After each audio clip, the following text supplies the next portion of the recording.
আসসালামু আলাইকুম, ওয়েলকাম সবাইকে আয়েশাস কুকিং হাউজে। আজকে শেয়ার করছি মজার একটা পোলাও রেসিপি। এই পোলাওটা বানানো একদমই সহজ আর খেতে কি বলবো এত বেশি মজার।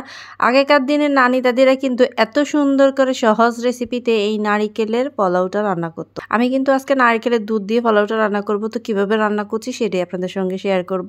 এই তো আমি প্যানে অল্প পরিমাপে তেল দিয়ে দিয়েছি, যেহেতু নারিকেলের দুধ দেবো সেজন্য তেলের পরিমাপটা একটু কমিয়ে দিলাম। আর হচ্ছে 3টা পেঁয়াজ কুচি করে দিয়ে হালকা করে একটু ভেজে নিয়েছি, অত বেশি ভাজিনি।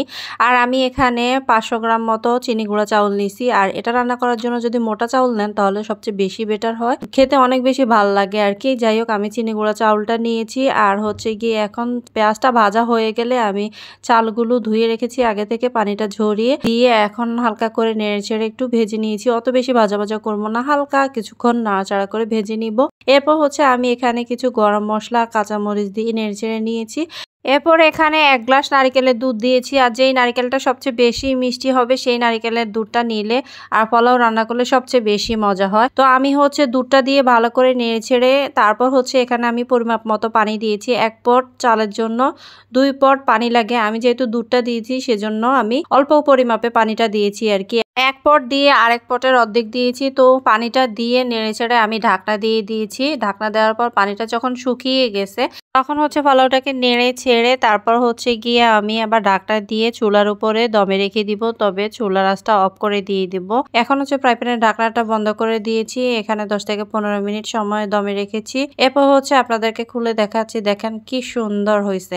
আর এই পোলাওগুলো হচ্ছে একটু ভিজা ভিজা টাইপের হলে ভালো হয়, দলা পেকিয়ে যায়, এটাই ভাল লাগে খেতে আর কি। তো হচ্ছে অতটা ঝরঝরা হলে ভাল লাগে না। আর মাঝখান দিয়ে আমি কিন্তু চিনি দিয়ে দিয়েছি, এটা আমি বলতে ভুলে গেছি, 3 টেবিল চামচের মতো। আর চিনিটা আপনারা বাড়িয়ে কমিয়ে দিবেন। সাথে দিয়েছি 1/2 চা চামচ লবণ। লবণের পরিমাপটা একদম পারফেক্ট ছিল, তাই 1 পটের জন্য লবণ 1/2 চা চামচ হলেই যথেষ্ট। তবে অবশ্যই চিনি দিবেন, মিষ্টি মিষ্টি খেতে অনেক বেশি মজা লাগে। কিন্তু ঘি আর মশলা কিছুই দেই না এখানে, যত কম মশলা দেওয়া যাবে তত বেশি ভালো লাগবে।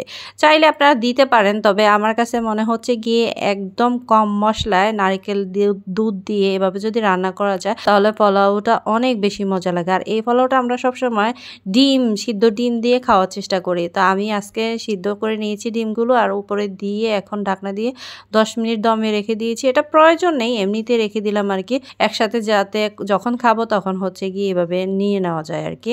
এই তো হচ্ছে আমি সার্ভ করে নিচ্ছি। তো আপনারা চাইলে কিন্তু ডিম দিয়েও খেতে পারেন, আর এটা কিন্তু ডিম ছাড়াও খেতে ভীষণ মজা লাগে, যেহেতু একদম মিষ্টি ভাত আর কি, মিষ্টি পোলাও। তো চেষ্টা করে দেখতে পারেন আপনারা একদিন রান্না করে, হয়তো আপনাদের কাছেও ভালো লাগবে। রেসিপিটি কেমন লাগলো অবশ্যই কমেন্ট বক্সে জানিয়ে যাবেন। যদি ভালো লাগে অবশ্যই লাইক কমেন্ট শেয়ার করে পাশে থাকবেন। সবাইকে অনেক অনেক ধন্যবাদ। সবাই অনেক বেশি ভালো থাকবে। আল্লাহ হাফেজ।